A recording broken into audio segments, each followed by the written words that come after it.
I keep saying the same thing, localize your mobile application. To be able to do that, you need to do your homework in terms of ASO strategy, App Store optimization. And to be able to do that, you can actually use Respect ASO. I'm going to show you a few examples now in terms of how you should be doing your research, because this is very important. So let's say that I'm going to develop a mobile application in the field of language learning. So I want to check out the popularity figures or difficult numbers, etc. for the keyword language. But I don't want to do it only in United States, for example. Maybe I want to do it in United Kingdom as well, and Canada, and let's say France. So one thing that's interesting and useful in the case of Respect ASO, in most ASO tools, when you do your research, for example, you need to pick one location only, one localization, let's say, maybe United States, maybe United Kingdom, and so on. In the case of Respect ASO, you can actually pick up to 5 different localizations and do the keyword at the same time for all your selections here. So I will just click on the search, and one by one, it's going to go through these localizations and search for the keyword language and figure out popularity, difficulty, values, etc. For each selected localization. So what we see here is that, language is a very popular keyword. As you see, the popularity 99 out of 100, very popular. Lots of people are searching for it.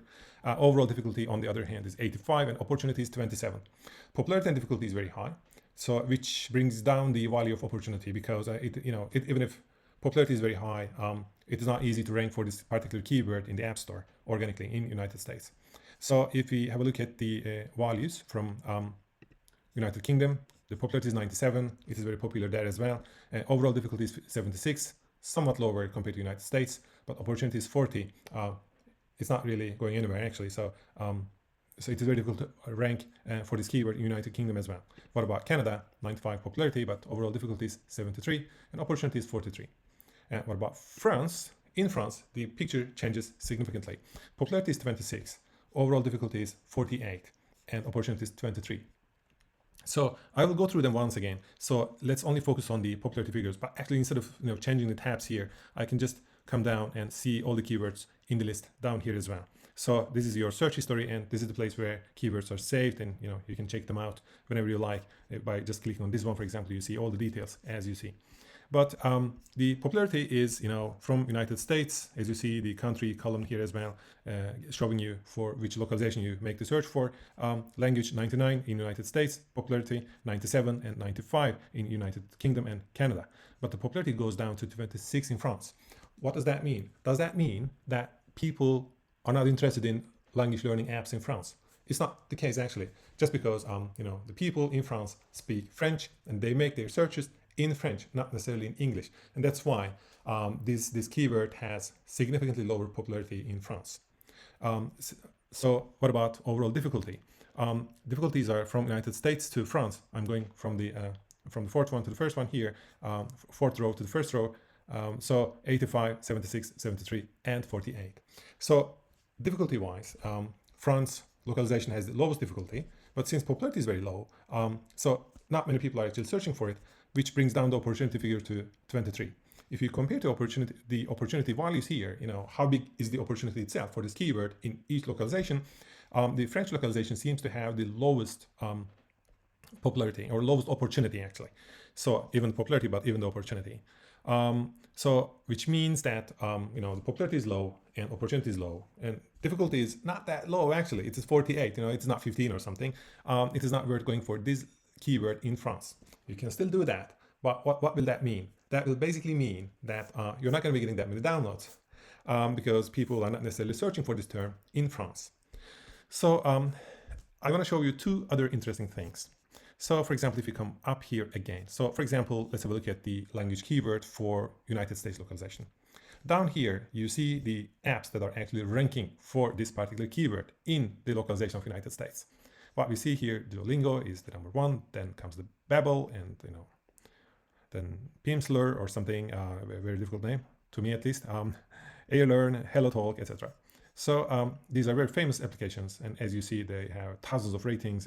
Duolingo has more than 5 million ratings only in United States localization. It is huge, it is insane, and so on. So it's going to be very difficult to break into this field with this keyword in particular. But if we have a look at the French localization here, and if we have a look at the ranking apps already, we still see Duolingo in the number 1 position, but we also see that Duolingo actually has localized its application to French.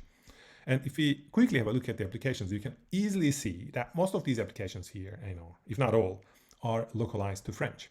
So in some cases, it may be the case that, okay, difficulty is not that high in certain localizations or certain countries, but consider in which language you're making your search, because it may be deceiving.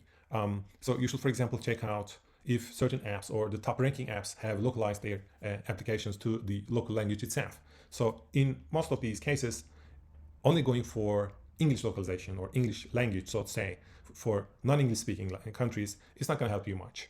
So it is very important. So you can actually do the keyword research in different languages as well in Respect ASO, both in AI automation tabs, in AI Researcher, Competitor, and AI Simulator, for example. But in the dashboard tab, you can make your search in any language actually for any of these localizations, which are 30 different countries and languages. So that is one thing. So if you're considering other countries for localization, consider using their or localizing your app to their languages as well. So another thing is the number of estimated downloads, because it's not going to be the same. For example, United States is a huge market, so the download potential is bigger, but at the same time, the competition is much harder as well, because a lot of apps are focused on the United States market, because the purchasing power is very high, or relatively higher compared to many other countries in the world. And also, people have the tendency or habit of making purchases in mobile apps. In certain countries, people are not used to making purchases in mobile apps, but in the United States, it's not the case. People can make purchases in-app purchases in mobile apps. So, but I'm going to look at the popularity figures here. For example, popularity is 99 for United States localization for the keyword language. For UK, it is 97. It's almost the same, 99 and 97. But does that mean that we are going to get equal number of downloads? It is actually the case in many other ASO tools. This is very confusing when you use some other ASO tools out there. The popularity figures, say something, but it doesn't say anything about estimated number of downloads. How many downloads can I actually expect from the given keyword itself?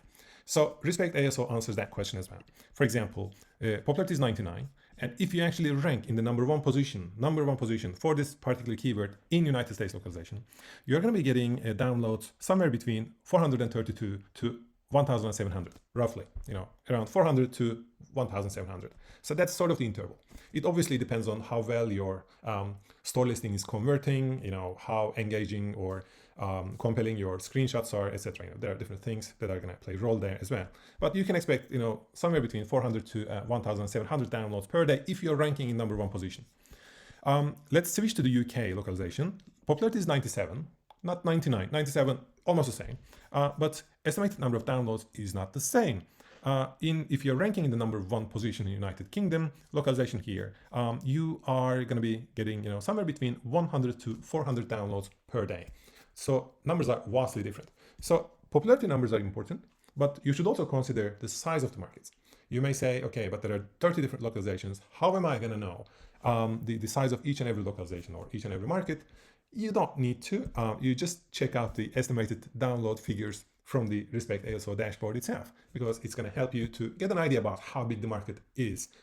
So how many downloads you can actually expect, together with popularity figures, difficulty figures, and opportunity values, which will help you to come quite long in your ASO journey in terms of defining your metadata strategy. These things are much easier if you're using AI automation here, either AI Researcher, AI Competitor, or AI Simulator. But if you're doing everything manually, this is what you should be checking. So in short, localize your application, the first thing. The second thing is that if you're localizing your application for such countries where most people prefer to speak their own languages, they don't speak English, or it's not an English-speaking language with other words, or English-speaking country with other words, you should consider localizing your application to their own language, to their local language. And three, popularity figures for different localizations should be evaluated separately. Popularity 95, for example, in one localization is not the same thing as popularity 95 in another, because it depends on the market size itself. And each popularity figure here is given in the context of that market itself. 95 popularity in the United States is in that market only. Popularity 95 in the United Kingdom, it is for the United Kingdom market only. And that's it. So that's all about localization today. So I don't think I have much more to say about it. So you should definitely localize your mobile app. While doing that, you should definitely use Respect ASO, because it is the strongest application out there that you can use to develop strong ASO strategies for your mobile app. Thanks for listening, and see you next time.